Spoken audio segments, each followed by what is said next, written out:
Everyone, welcome back to the new vlog. तो आज है 3 मई 2023 और मेरे जीवन का आज बहुत ही खुशी का दिन है क्योंकि मैं आ रखा हूँ माँ वैष्णो देवी की एक पवित्र यात्रा पर। ओके, सुबह के बज चुके 7:30 और हेमकुंड एक्सप्रेस की एक बहुत ही रोमांचक जर्नी के बाद मैं पहुँच चुका हूँ फाइनली माँ वैष्णो देवी कटरा स्टेशन पर। ओके, सो मेरी पूरी कोशिश होगी कि आज के वीडियो में माँ वैष्णो देवी यात्रा से जुड़ी सारी बातें मैं आपको बता सकूँ। तो वीडियो को पूरा देखना, एंड तक देखना, और पसंद आता है तो चैनल को सब्सक्राइब कर बेल आइकन को जरूर से दबाना। चलिए फिर, जयकारा शेरा वालिदा बोल साचे दरबार की जय। ये जो पर्वत है ये हमारी माँ का त्रिकुटा पर्वत है और स्टेशन बहुत ही मस्त लग रहा है यार।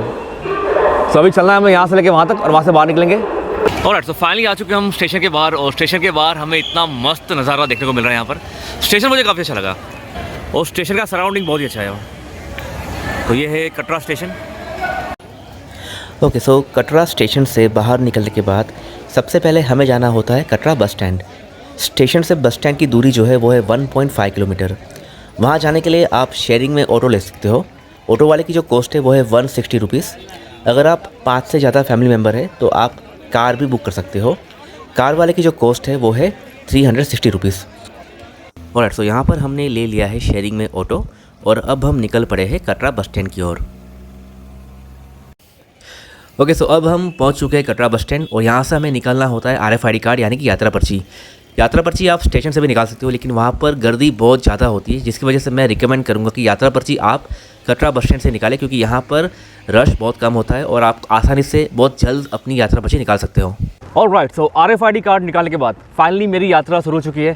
सबसे पहले कटरा बस स्टैंड से हमें जाना होता है बाणगंगा प्रवेश द्वार, जिसकी दूरी करीबन 1.5 किलोमीटर है। फिर बाणगंगा से हम RFID कार्ड दिखाएंगे, वहाँ पर चेकिंग करेंगे और वहाँ से फिर हमारी चढ़ाई स्टार्ट होगी। सो बाणगंगा से माँ के भवन तक की चढ़ाई जो है वो करीबन कुछ 14 किलोमीटर के आसपास है, जिसमें बीच में हमें काफ़ी सारे नज़ारे देखने को मिलेंगे। सो आई एम वेरी एक्साइटेड। सो आप सभी से मेरी हाथ जोड़ के प्रार्थना है, अगर आपको वीडियो अच्छा लगे तो हमारी चैनल को सब्सक्राइब कर बेल आइकन को जरूर से दबाइए। और चलते चलते हम आ चुके हैं बाणगंगा के प्रवेश द्वार। आप नीचे देख रहे हो वहाँ पर बाणगंगा प्रवेश द्वार है और उसकी लाइन यहाँ तक लगी हुई है, यानी कि कम से कम आधे घंटे का वेटिंग पीरियड है हमारे पास।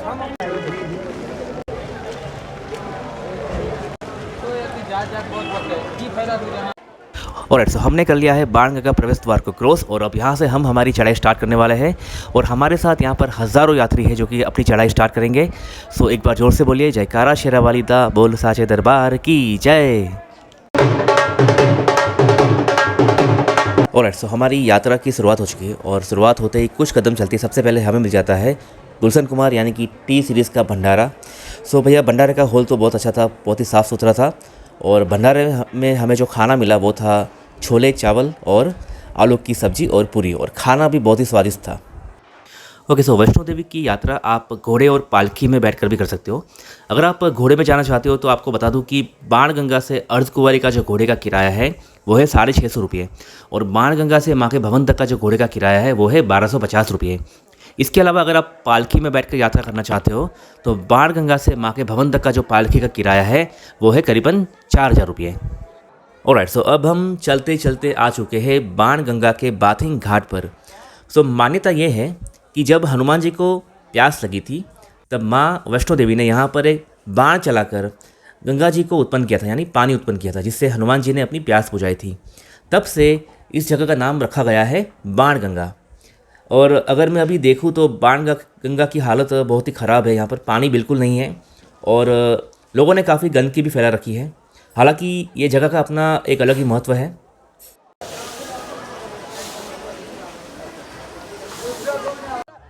ओके, सो अब हम आ चुके हैं बाणगंगा के एक और बाथिंग घाट पर। इसके अंदर जाने से पहले हमें यहाँ पर लिखी सूचना को ज़रूर से पढ़ना चाहिए। जी हाँ,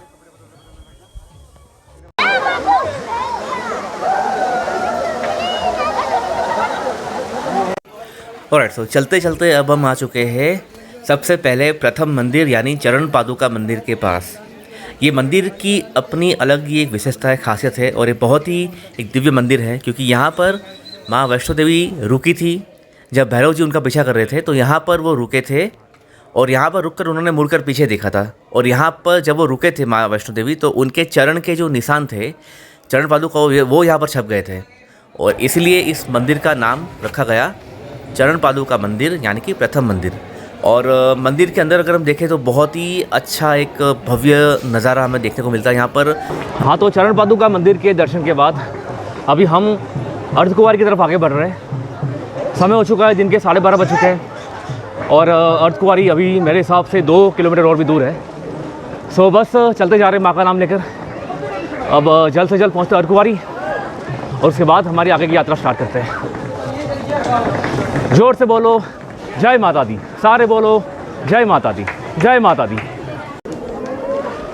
और आगे बढ़ते हुए यहाँ से हमें कटरा शहर का एक बहुत ही खूबसूरत दृश्य दिखाई दे रहा है। साथ में बादल को देखिए, बादल पूरे नीचे आ चुके हैं। पहाड़ों की एक बहुत ही सुंदर रचना हमें यहाँ से दिखाई दे रही है। वाह, कितना मस्त नज़ारा है यार। ऑलराइट, सो अब हम आ चुके हैं कैसे मोड़ पर, जहाँ से अगर हम भवन वाया हिमकोटी मार्ग जाते हैं तो उसका डिस्टेंस है 5.5 किलोमीटर और भवन वाया हाथीमटा मार्ग जाते हैं तो वहाँ से हमारा डिस्टेंस पड़ेगा 6.5 किलोमीटर।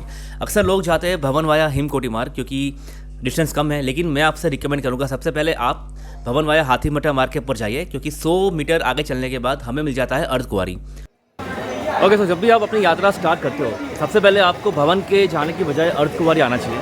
अर्धकुंवारी इसलिए क्योंकि यहाँ पर माँ की गुफा है, लेकिन वहाँ पर गुफा के दर्शन के लिए पूरा 1 दिन का वेटिंग पीरियड लगता है। मतलब इतने लोग होते हैं कि 1 दिन लग ही जाता है। अगर आप माँ के दर्शन के बाद यहाँ पर आते हो तो आपको 1 और दिन पूरा स्पेंड करना पड़ेगा यहाँ पर गुफा के दर्शन के लिए। तो आपको ये करना होता है, जब भी आप नीचे चढ़ाई स्टार्ट करो तो पहले अर्धकुंवारी आओ, वहाँ पर पर्ची कटाओ।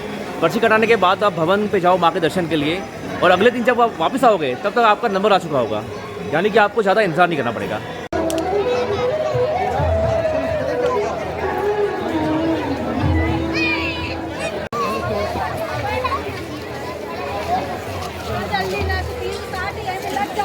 जूता है ऐसे है तो वो भी कंफर्टेबल ऊपर बैठ लीजिए, लेकिन ये जूता इसका सोच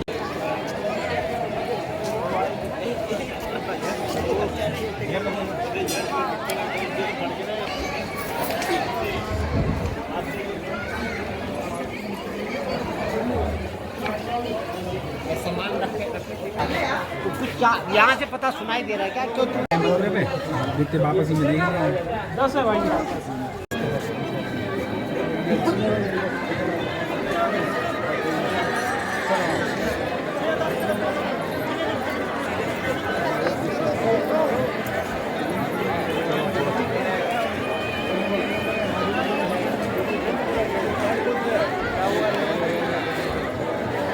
ऑलराइट, सो फाइनली अर्धकुंवारी में पर्ची कटाने के बाद अब हम भवन की तरफ हमारी यात्रा आगे बढ़ा रहे हैं और अभी मैं वापस से उसी जगह पर आ चुका हूँ, उसी मोड़ पर आ चुका हूँ जहाँ से मैं अर्धकुंवारी गया था।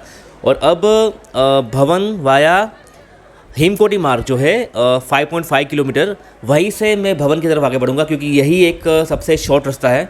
बाकी अगर मैं अर्धकुंवारी से भवन की तरफ आगे बढ़ता तो वो 6.5 किलोमीटर था, यानी 1 किलोमीटर मेरा और बढ़ जाता। तो सबसे पहले सभी को यही करना है, अर्धकुंवारी जाइए, पर्ची कटाइए और वापस से रिटर्न आइए और भवन वाया हिमकोटी मार्ग से अपनी यात्रा आगे बढ़ाइए। ऑलराइट, सो अर्धकुंवारी से अगर आप माँ के भवन तक वाया बैटरी कार में जाना चाहते हो तो जा सकते हैं। उसका किराया है करीबन 350 रुपीज़, लेकिन इसके लिए आपको जो है श्राइन बोर्ड की वेबसाइट पर जाकर ऑनलाइन बुक करना होगा, ऑनलाइन स्लॉट बुक करना होगा, तब जाकर ये आपको जो है इसमें जाने का मौका मिलेगा।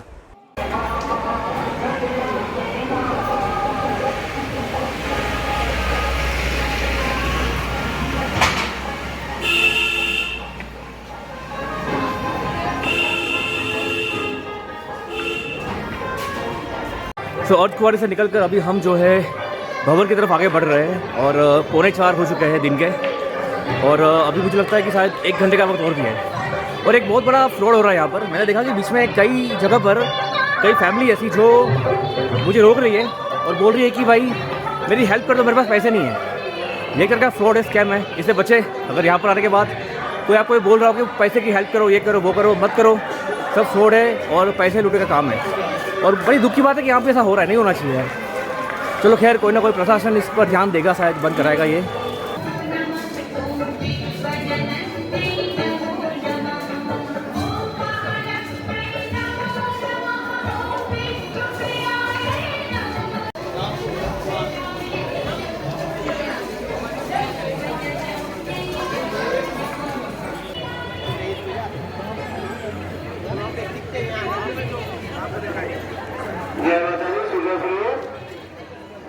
ऑलराइट, सो एक बहुत ही लंबी, एक बहुत ही यादगार यात्रा के बाद फाइनली हम आ चुके हैं माँ के भवन के पास और यहाँ का नज़ारा बहुत ही अद्भुत और बहुत ही अविस्मरणीय लग रहा है। और यहाँ पर हमें मिल जाता है एक लॉकर रूम। लॉकर रूम में हमें हमारा सारा सामान यहाँ पे जमा करना होता है, जैसे कि हमारा बैग, हमारा बेल्ट, जूते, मोबाइल, कुछ भी हम भवन में लेकर नहीं जा सकते। ऑलराइट, सो माँ वैष्णो देवी के दर्शन के बाद अब मैं आ चुका हूँ भवन के बाहर। समय हो चुका है रात के 10:30 और अभी भवन का नज़ारा बहुत ही अद्भुत लग रहा है। सामने आप देख रहे हो एक लंबी सी कतार है। ये सारे लोग जो है वो माँ के दर्शन के लिए जाने की लाइन में खड़े हुए हैं। एक्चुअली दर्शन जो है वो 24/7 खुले रहते हैं। खाली जो आरती होती है करीबन 7 से लेकर 9 तक, तभी खाली दर्शन बंद होता है। बाकी 24/7 माँ के दर्शन खुले रहते हैं। ऑलराइट, सब बज चुके हैं रात के 11 और अब करते हैं सोने की तैयारी। सोने के लिए जस्ट माँ के भवन के सामने की तरफ एक फ्री में एकोमोडेशन की बिल्डिंग है, तो उसके अंदर जाकर आप कहीं पर भी सो सकते हो। जैसे कि आप देख सकते हो सारे यात्री इधर उधर सोए हुए हैं, तो वहीं पर आपको सोना है और ये सोने का अपना एक अलग ही मज़ा है। सो मुझे तो भैया बहुत मज़ा आया और बहुत ही अच्छी नींद भी आ गई यहाँ पर लोगों के बीच में। ऑलराइट, सो अब सुबह के बज चुके हैं 8 और अब हम आ चुके हैं रोपवे की लाइन में भैरव जी के दर्शन को जाने के लिए, क्योंकि भाई मान्यता है कि अगर आप माँ के दर्शन के बाद अगर भैरव जी के दर्शन नहीं करते हो तो माँ की कृपा आप तक नहीं मिलती है। यानी कि ये मैंडेटरी है कि माँ के दर्शन के बाद आपको भैरव जी के दर्शन करने होते हैं। और भैरव जी के लिए सबसे अच्छी बात कि रोपवे की शुरुआत हो चुकी है, क्योंकि अगर आप पैदल यात्रा करते हो तो पैदल यात्रा करने के लिए आपको कम से कम 3 घंटे का समय लग सकता है, जबकि रोपवे में माँ के भवन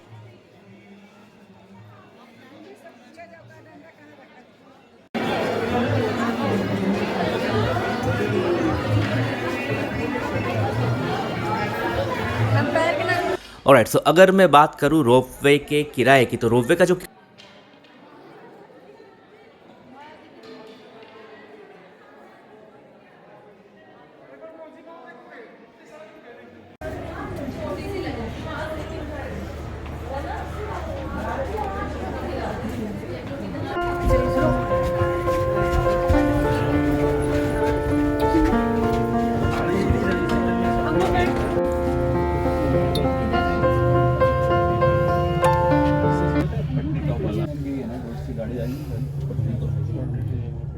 मम्मी देखना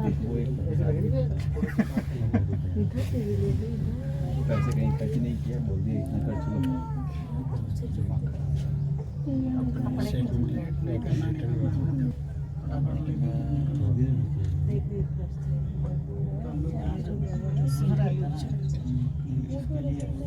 लास्ट में आप था ना वही से तो हार्ट के बराबर ही हुआ। ऑलराइट, सर रोपवे की एक बहुत ही मज़ेदार जर्नी के बाद फाइनली हम आ चुके हैं भैरव जी के यहाँ पर। और यहाँ पर हमें मिलती है एक बहुत ही लंबी लाइन और अब हम लाइन में खड़े हो जाते हैं और देखते हैं हमारा नंबर कब आता है। सारे बोलो, अगले बोलो जय माता दी, पिछले बोलो जय माता दी।